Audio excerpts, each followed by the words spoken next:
want to start this? At the very beginning. At a good place to start. Yes, it's a very good place to start. Thank you, Katie.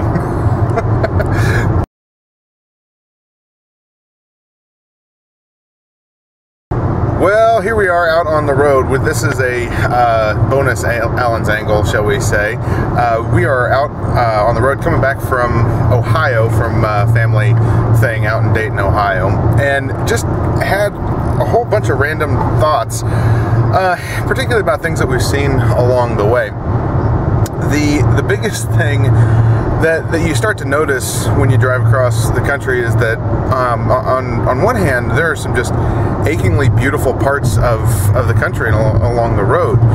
There are also a whole lot of, well, signs and advertisements. It's kind of strange, actually. Yay, family. Stop! Fireworks! There's an ad for ads.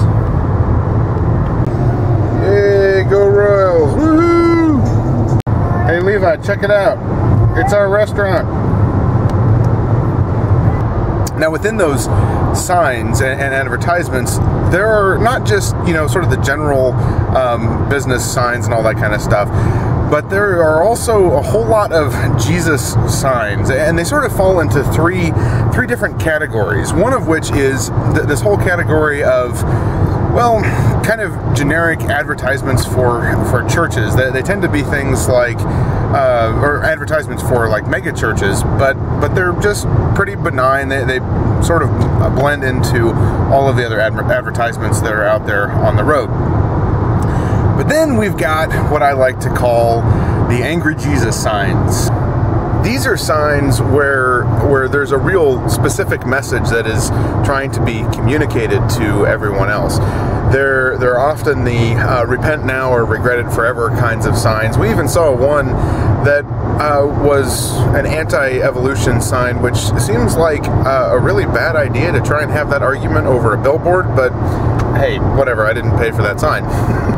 Now, there's this whole other category of religious advertisement things that really aren't billboards or signs or anything like that. They're more, well, statues or monuments. They're great big spectacles almost. There are several of them that we saw along the way. There's one in Effingham, Illinois, that's at the crossroads of some major highways there. That's a great big giant cross. It's basically made out of corrugated tin, but it's huge, and you can see it from a long ways away.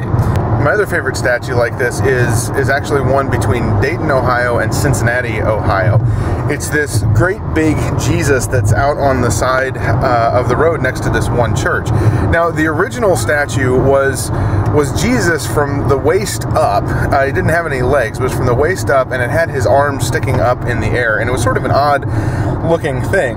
And part of the reason that it looked the way that it did and that it wasn't taller was because, well, it was so tall that if they made it any taller, they would have to put blinking lights on the top of his fingertips so that planes didn't fly into it, which would have been funny, but would have sort of detracted from the statue.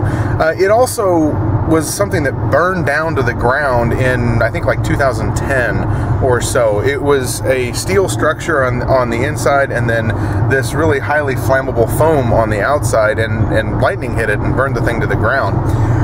And the aftermath of that, they did rebuild it, but not in the same way. They built a different kind of Jesus statue, which looked a little bit different. It's not quite as impressive as the original. Now, the thing about all of these different billboards and statues and all this kind of stuff is that it's gotten me thinking a little bit about, well, what the point of it all really is.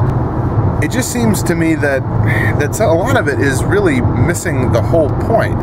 I mean, yeah, on one hand, a lot of these billboards and statues and things like that are encouragement to people who are already Christian, and some of them might be, letting people know that your church exists, which, if you're wanting to do that, yeah, it's pulling people who are already Christian to a new church, which is fine. But the whole question really still comes up for me, like, if I wasn't a Christian, what sort of impact would this have on me? See, I don't know that if I wasn't a Christian, that any of this stuff would really have a huge influence on me. I mean, it doesn't have a huge influence on me even though I am a Christian now. It just seems sort of odd and almost pointless to me. It doesn't seem that there are thousands and thousands of people who are suddenly becoming Christians and who are becoming involved with churches because of billboards, or let alone these giant statues. The statues, to me, seem to be the equivalent of something that we saw at a gas station rest stop. We made a pit stop and we saw this fireworks stand that had one of these little inflatable tube things with a guy's face on it, and Levi was really excited to see it because he wanted to go see the dancing man. So we had to go over and look at this little thing for a little bit, which was effective in the sense that it got me to walk over to the fireworks stand and to look at it. It didn't get me to go inside, but it was an attention grabber. The statues in particular seem to be basically the equivalent of that. Yeah, they get people's attention and there's a certain value in that, but I don't know that they really have a huge impact on me or anyone else for that matter. See, if we're looking to really advertise our faith or the church or reach out to people or do any of that kind of stuff, it seems to me that really the best advertisement that we could ever have is ourselves, rather than something like a billboard or a statue. That seems to be the more effective way forward, and the thing that if we want to sink time and money and energy into something, well, it should be into our relationships, not necessarily into advertising on the side of a highway. Thanks for watching. Levi, do you want to say bye-bye? Bye-bye.